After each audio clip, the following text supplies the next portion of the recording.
This is the Strat-O-Matic Baseball Excel 1970-73 Carryover League.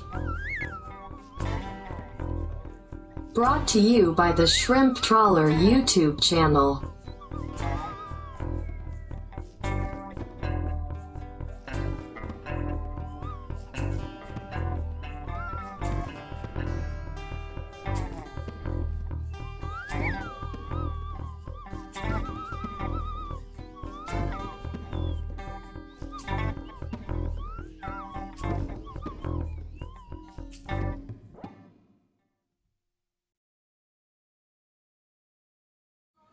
Welcome back, baseball fans, to the 1970-73 Summer Carryover League. The All-Star break has been concluded. All-Star game is done. And we begin phase 2 of our baseball season here. Just a quick review one more time of the league plays a regular season, I call it, from March through the All-Star break. About 432 games this year. We play 460, which means a lot of competition. And now we play a postseason tournament for the purpose of slowly eliminating teams and seeding teams for the third portion of the season, the playoffs. The postseason tournament beginning today, running through middle of August. Format was already described in an earlier video, and then the playoffs begin that run through Labor Day. So, our first matchup in the postseason tournament, and we'll take a look at the matchups. We are looking at 7-game division titles, technically 7 games who will be in first place. They won't completely clinch it yet. But in any event, we are here in the National League North Central. We have the Reds and Cardinals are playing up to 7 games to distinguish first place. And the way we do this is that the Cardinals played at Cincinnati in a best-of-7 in the regular season, so it flips. The Cardinals host the Reds in a best-of-7. However, the Reds, this +3 means that in that first series, they beat the Cardinals 4-1, so they have a +3 in the tiebreaker column. And the Cardinals are also 5.5 games behind the Reds. That and the tiebreaker means that to catch the Reds, the Cardinals would need to basically win 6 out of 7, which would force a tiebreaker.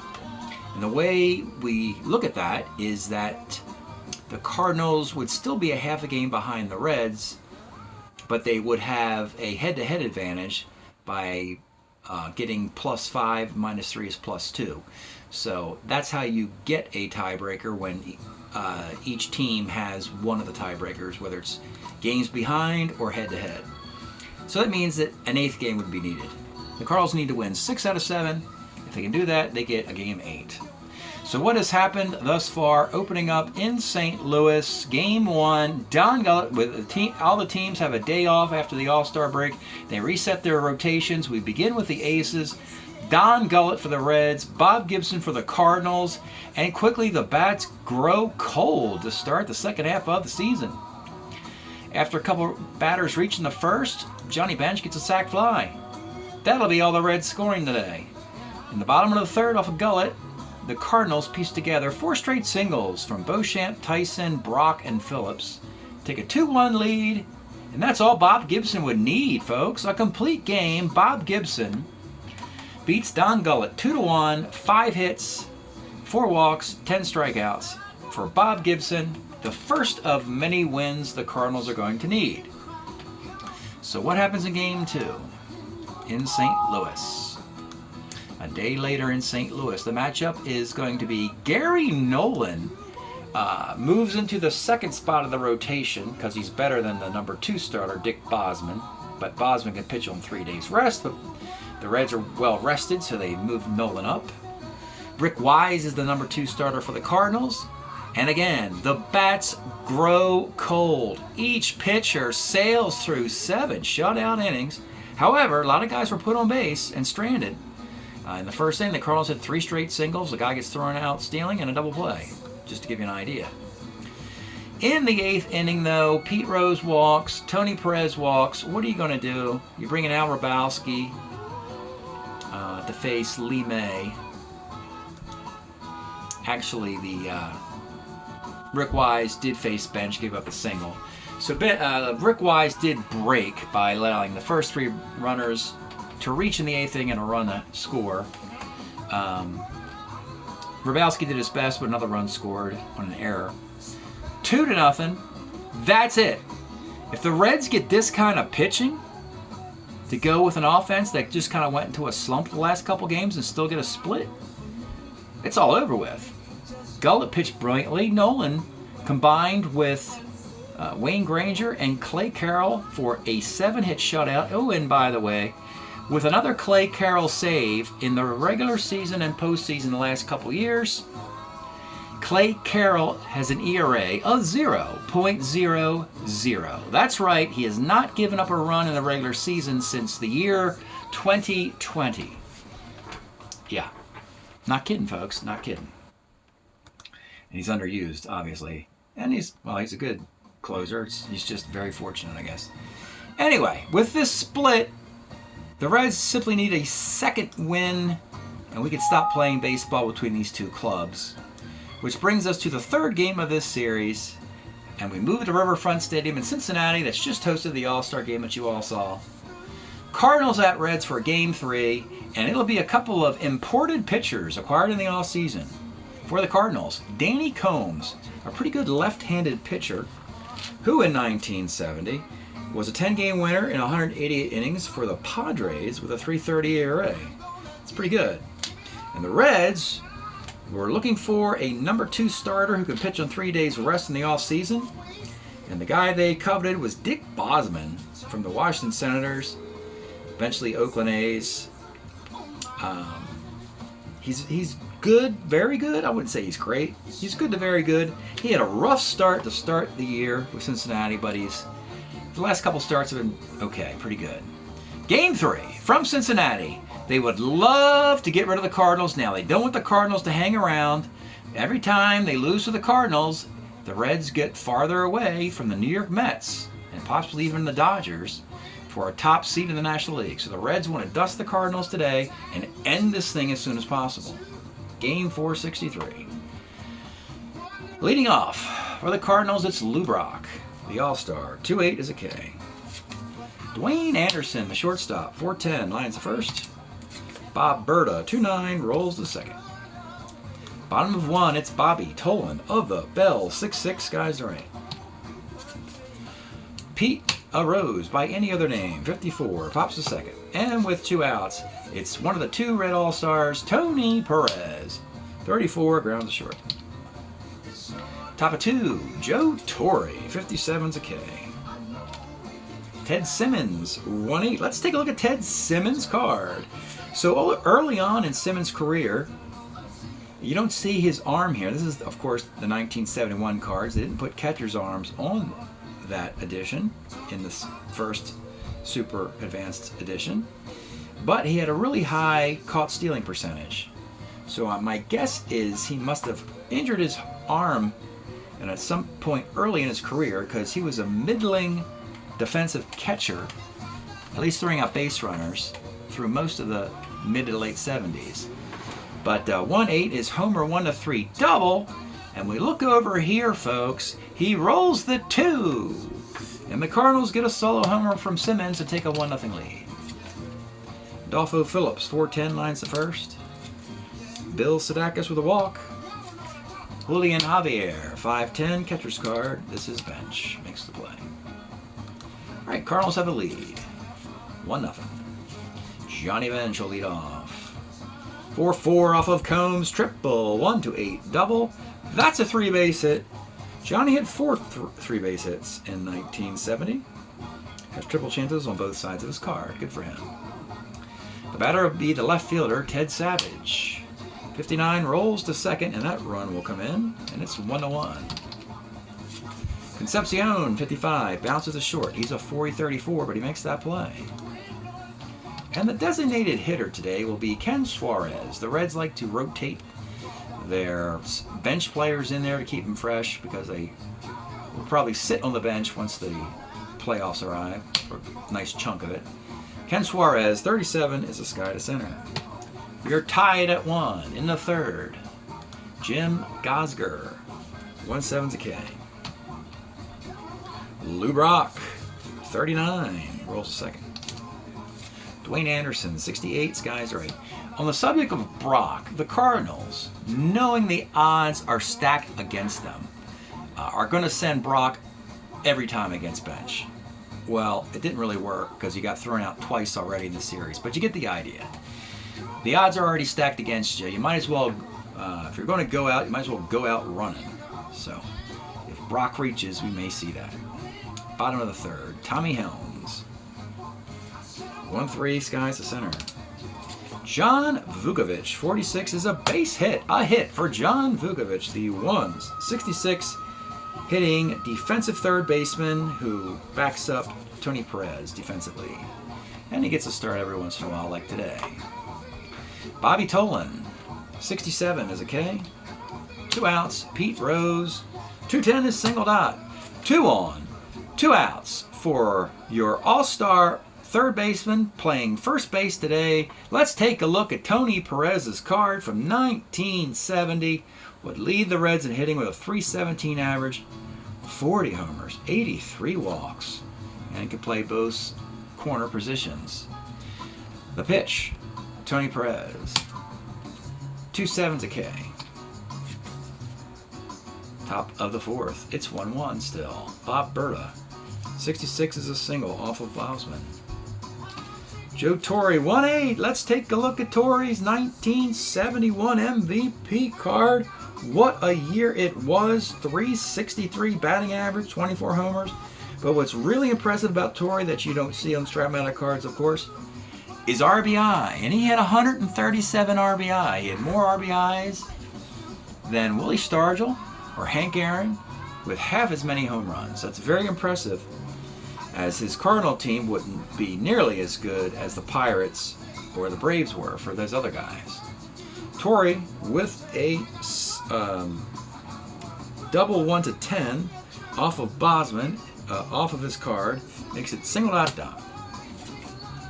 Runners in the corners for Simmons. 44, sacked by the left field, and the Cardinals take a 2-1 lead. Adolfo Phillips, 112, short A. Double play to end the inning. All right, the Reds. You could use a little bit of offense, Cincinnati. You've scored 1, 2, and 1 run thus far in 3 games. Johnny Bench will lead it off. 46, he's 2 for 2 off of Combs with a single. Ted Savage, 110 left. Concepcion, 410, center X. This is Adolfo Phillips, a 3-7 in center field. That's going to be a base hit. There are runners from the corners, and this time the Cardinals are going to bring the infield up because they are desperate for a win. And it's Ken Suarez. 2-5 is a ground ball to third, but the infield up. He throws to first. The runner at first moves to second. So you have second and third with 2 outs, and it's Tommy Helms. 5-11 for Helms off of Combs is a walk. And now, maybe that was an intentional walk, because with the bases loaded and 2 outs, it is going to be previously mentioned John Vukovic and the 166 card. Let's take a look at it, folks. And it wasn't just as a pinch hitter. This guy had 229 plate appearances at third base with a 166 average, no homers, no triples, 5 doubles for the Phillies. They valued that glove and range at third base that much, as do the Reds. Big at bat here. Here's the pitch. John Vukovic. 2-8. It's a grounder to short. Reds might be paying for having a defensive lineup in instead of an offensive lineup in. They have Lee May and Bernie Carbo sitting this one out. They were pretty confident going into this game and series, but anything could happen, of course. 2-1 Cardinals in the 5th. Bill Sadakis, 59, rolls a second. Julian Javier, 48 strikeout. Jim Gosger, 66 is a single. Lou Brock, 2-7 is single dot. Runners on the corners with 2 outs. Brock won't steal in this situation because we have a runner at third. It'll be Dwayne Anderson. Runners at the corners and 2 outs. The pitch to Dwayne Anderson. 1-7 is a strikeout. Cardinals waste 2 base runners in that inning. And it's just 2-1 as we go to the 5th. Let's pause a moment for station identification. This is the Shrimp Trawler video channel. Este es el canal de videos de camaroneros. Bottom of the 5th. Danny Combs doing a decent job today. Put 5 guys on and stranded them in the last couple of frames. Can he keep the magic act going in the bottom of the 5th against the top of the Red lineup? Bobby Tolan of the Bells. 2-8 base hit. He's a double-A stealer. But we mentioned that Simmons has a nice throwing arm, so he'll stay put for the moment. For Pete Rose. 49 Rose, second X. This is Javier. A 2E17 second baseman. Ground ball B. Rose beats the throw to first. Fielder's choice. So Rose is now at first base for Tony Perez. 57's a strikeout. And with 2 outs, it's Johnny Bench, who is 2 for 2. The pitch to Johnny. 57 again is a K. The Reds. I don't know what's going on. Their offense is stuck in low gear. Since the All-Star break here, they need to get some runs. They can't let the Cardinals stick around in a series that the Cardinals know is futile. If the Cardinals have a nice showing in this series, though, and perhaps even win more than they lose, they could set up nicely for a wild card spot. And if they get in the playoffs as a wild card, then you don't have to win 7 out of 8. All the records get erased. So that's what the Cardinals want to do. They want to use this opportunity to improve their record, even if they don't even win the series. Let's go to the 6th inning. Bob Berta. 110 base hit. Joe Torre. 310 is single ... with that card. If you hit 363, you've got to hit on 310 and 1-5. Oh my goodness. Runners in the corners. Bosman's a starter 7. They're gonna bring it up for Simmons. 2-7, and guess what, folks? If I told you, yeah, it happened. You brought the infield up, and of course you hit it right through. The shift there, that is a base hit. That is a big mistake. Would have been a double play, but now it's 3-1, and the Cardinals still have runners in the corners. Well, if you brought it up then, you might as well bring it up now for Adolfo Phillips. 65 off Bosman, center C. Still up for Sadakis.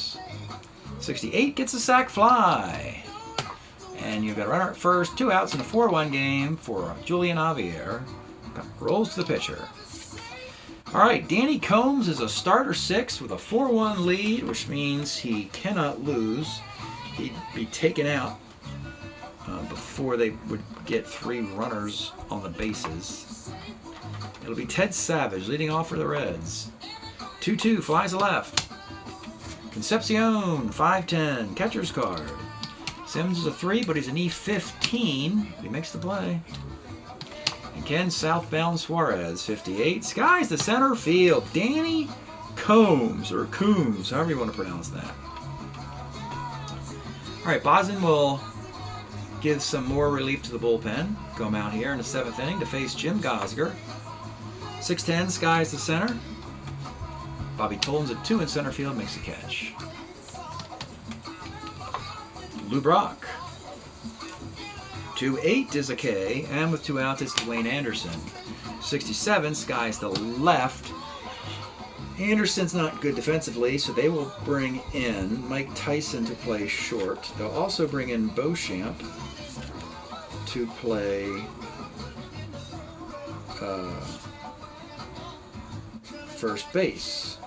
2 defensive moves at the top of the inning to help Danny Combs. 4-1. Stretch time here in Cincinnati. We are listening again to the Isley Brothers, a different LP here, from 1972. Brother, Brother, Brother. Excellent LP by the Isley Brothers. 3. There you go. Bottom of the 7th. Combs cannot lose. Tommy Helms leads off. 67 is a K. John Vukovic. 1-9, Skies to left. And with 2 outs, now the top has to do something here. Bob Tolan. 46 is double 1-17, but he misses it. It's a single. It'll be Pete Rose. 2-9 rolls to short. It is the Danny Combs world that we are all living in, folks. He scattered a bunch of hits today. 1, 2, 3, 4, 5, 6. Nice little 7-hitter. We go to the 8th inning, and Bosman, well, you know, he's done, you know, long man work. Guy can pitch with 3 days rest, get into the 6th and 7th innings, still gives up 4 runs. Yeah, I'll leave him in there. And it'll be Mike Tyson, brought in for defense. He'll lead off in the 8th. 4-10, lines the first. Joe Torre, 55, off of Bosman's card. Triple 1-9. Double is a 2-base hit. Now you got Simmons, Adolfo Phillips, and now they're gonna get Bosman out of there after an inning, 7 1/3. You don't want any more runs to score.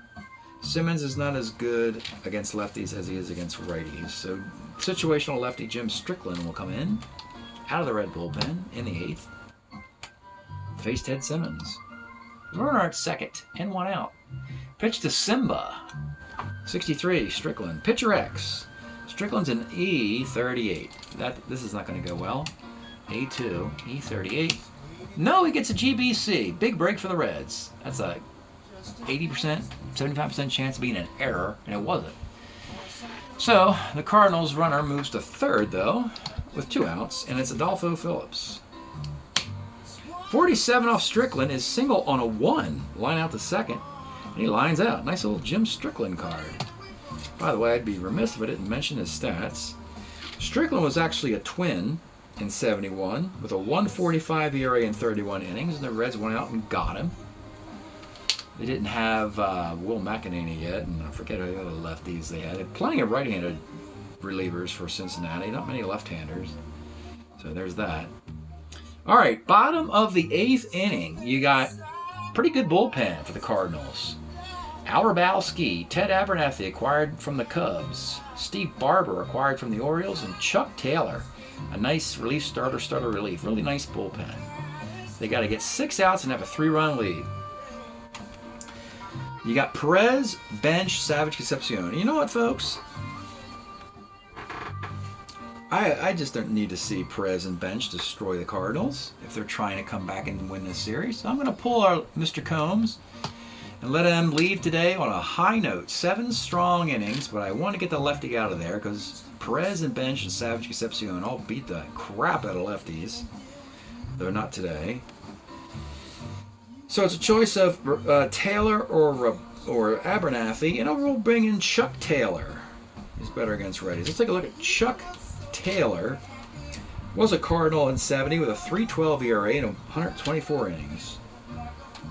Very versatile pitcher. Chuck Taylor in the 8th, named the shoe after him. Maybe they did, I don't know. And he will face Tony Perez. 59, rolls a second. Johnny Bench, 1-8 is a K, and with 2 outs it's Ted Savage. 46 is bounced to second X. This is Javier, and they're going to get a single off the 2 second basemen. That's a big break for the Reds. So they have a man on with 2 outs, and it's Concepcion. 4-10 off Taylor is a liner to short. Cardinals will take a lead into the 9th, a 4-1. The Reds, they are just not clicking. They're going to go down 2-1 in this series. And if they do that, it means they have no chance of gaining any ground in the standings. The best they could do is split 4 games. The worst they can do is lose games in the standings, in the negative side. In the 9th inning, Pedro Borbon will come on in the 9th inning. It'll be Sadakis. 67, lines the second. Javier. 4-11. Flies to right X, but Pete Rose, forget it. He's a 1-1. And Jim Gosger. 2-7, rolls to third base. All the defense is in. In the 9th inning, you got Suarez, Helms, and Vukovic. Now, it's funny. Suarez can't hit righties, nor can Vukovic, of course.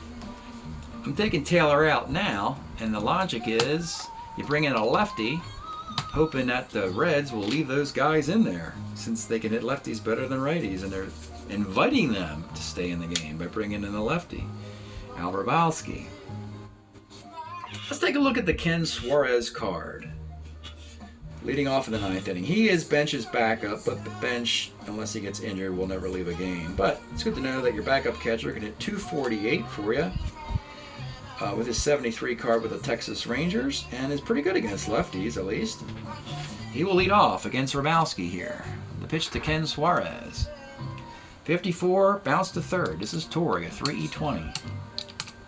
And that is a single off of Joe Torre. That's not a good look there. It'll be Tommy Helms. 2-11 lines to second.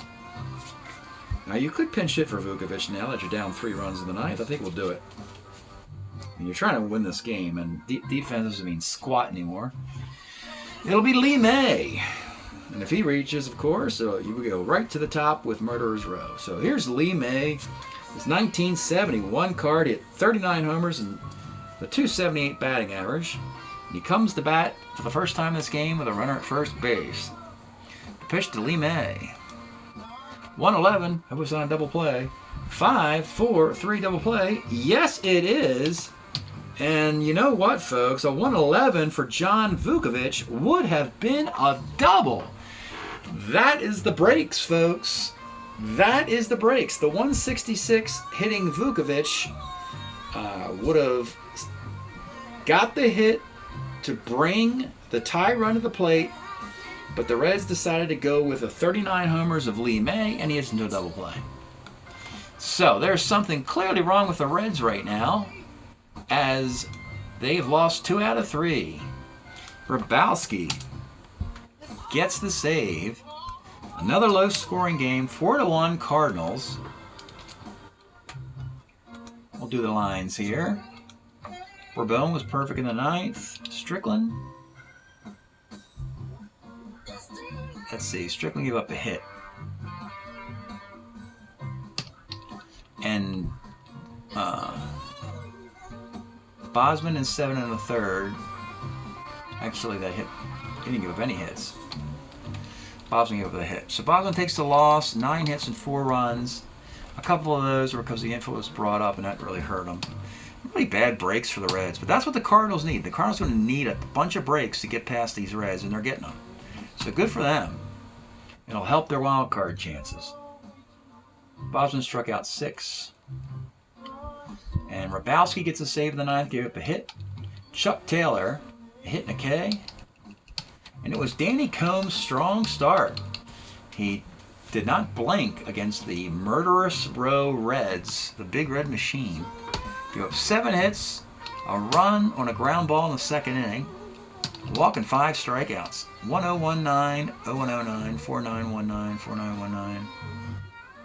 1616. Same number of base runners for both squads. That is game number 3, folks. We'll get to the composite box, look at some stats here, and I'll report back the rest of the series at the end of the video so you know how long this thing goes. We thought we'd be out here pretty quick tonight, folks, but the Cardinals have other plans. Cardinals swept the Pirates before the All-Star break to ruin the Pirates season. 4 straight. So this is not a fluke. Cardinals are a good team. It's not their era, 68, and they got to wait until all the way to 82 before they get back to the World Series. 14 years there.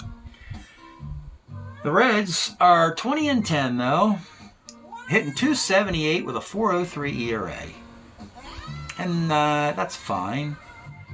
Yeah, that's fine. It was. The expectations are super high for the Reds, of course. Super high expectations. And now it's going to be harder for them to get the number 1 seed. Maybe they don't need the number 1 seed. Maybe that's what's been jinxing them in the postseason, being the number 1 team. The Cardinals are 15-14, hitting .264 with a 3.19 ERA. Bob Gibson now is 6-3 with 7 complete games. And he's got an ERA of .89. Bob Gibson, solidly in the Cy Young conversation, along with Don Sutton and who's the other starter? Sutton, Seaver, and Seaver's in the discussion as well. Grabowski's got 6 saves, 1 run in 14 innings. For the Cardinal offense, it's a 264 hitting team. So Joe Torre, if you're wondering, it's just a 288 year. That's why you didn't see him in the All-Star game. That card, it's 363, and he's hitting 288 with it. So you're not going to go to the All-Star game if you're not taking advantage of that card. So we have played 463 games to this point. Our league is hitting 263 with a 3.88 ERA. Those numbers are down from past years because, frankly, there's just not as many players in this timeline as there would have been in the in the late 70s when you have Seattle and Toronto added to the mix. So that's it tonight. We'll give you the results of the rest of the series at the end. Thanks for tuning in, and we'll see you next time. Well, baseball fans, Game 4 was a wild and strange affair. I'll just go through it as best I can get through this thing because it was a seesaw craziness. Second inning, Cardinals got a base hit and then a ground ball double play to Concepcion. He misplays into a single, and that turns into a 3-run homer by Jim Beauchamp. It should have been an inning double play in there. Cardinals get 3 gift runs. Joe Torre hits a homer. It's 4-0, and the Cardinals are getting really excited here, and the Reds are starting to choke a bit. Reds get a run in the bottom of the 3rd on an error by Julian Javier with 2 outs. A little sloppy game. 4-1 Cardinals still. In the 6th inning, with 2 outs and 2 on, Wayne Simpson, the Cardinal starter, who used to pitch for the Cincinnati Reds, but the Cardinals stole him out of the farm system. Hurt the Reds. Tried to hurt a rival by taking one of their pitchers. And because he's good against righties, he pitches to Lee May with 2 on in the 6th inning. That's a mistake, as Lee May hits a 3-run homer to tie this thing up at 4. Let's see, Ross Grimsley was the guy who pitched the 6 innings for the Cincinnati Reds. Kind of got ripped off by that home run in the 2nd, so he's gone. It's 4-4 into the 8th, and this is where the bullpens are horrific. Granger gets up a single, then a single, then an error, then he's gone. They bring in Jim Strickland, who gives up a hit by pitch, a walk, and a single, then he's gone. The Cardinals explode for 5 runs in the top of the 8th against the usually reliable Red bullpen, take a 9-4 lead. When the Cincinnati Reds finally, in Game 4, start to get some offense going. Wayne Simpson's gone. They go to lefty reliever Steve Barber in the 8th inning. After a Perez single, Johnny Bench, all right on cue, 2-run homer. And a 9-4 game is quickly a 9-6 game. Then in the bottom of the 9th, with a 3-run lead, the Cardinals go to the righty setup man Abernathy, who proceeds to give up a single and a walk to load the bases with nobody out against the Cincinnati Reds. Just not what you want to do. I know it's a 3-run lead, but you don't want to load the bases with nobody out against Pete Rose, Tony Perez, Johnny Bench, Bernie Carbo, and Lee May. So, knowing that things are bleak, they decide, let's just go to Hrabowski and just roll the dice and see what happens. He's the best guy we have. And frankly, Al Hrabowski got screwed here. First thing he does, he strikes out Pete Rose. 1 out. Then he gives up a single to Tony Perez. And now it's a 9-7 game. Then he faces Johnny Bench and he strikes him out. And Al Hrabowski is about to right the ship and give the Cardinals a 3-1 series lead when, with 2 outs, a ground ball to shortstop Mike Tyson. He boots the ball. It's an error, and a run scores to make it 9-8 with the bases loaded. Cardinals can still win this if you can just field a ground freaking ball. And I hate to say it, folks, but with 2 outs, Hrabowski throws to Lee May, and he hits a ground ball to Joe Torre, near Joe Torre, who cannot get a glove on it. It is a single ... a 2-run single off of Joe Torre's defense. You give the Reds bases loaded, nobody outs, and 5 outs in the 9th inning, you deserve to lose. And the Cardinals blew it, and the Reds get a gift. The Reds will collect gifts if you give it to them. They're not, they don't care. You want to just hand this thing to the Cincinnati Reds. That's fine with them. They'd rather have gifts than try and, mount remarkable comebacks. So there it is. The Cincinnati Reds come back with 4 in the 9th to beat the St. Louis Cardinals 10-9. And it means that the two teams split 4 games, at which point we can stop playing because 3 more games is not going to change the final result. And let's look at the postseason result here. So when we do that, we put in the result of the series here, where Cincinnati wins the series by splitting the series. So year to date now, the Reds are in first place with a 21-10 record. And the Cardinals were at 500, and they're still there at 15-15. And as you can see, that makes them still 5.5 games back. So the Reds will continue to be in first place and probably remain there. It will be remarkable if they don't clinch this division. We have to finish the postseason tournament before we start seeding teams. The Reds were 21-10 at this point last year, and they're 21-10 again. And the Cardinals, they're still in a pretty good spot for a wild card chance. But what might have been for the Cardinals, they had a great opportunity to go up +2 games in this series, and they blew it. They blew it, folks. Can't say it any other way. Thanks for tuning in. We'll see you next time.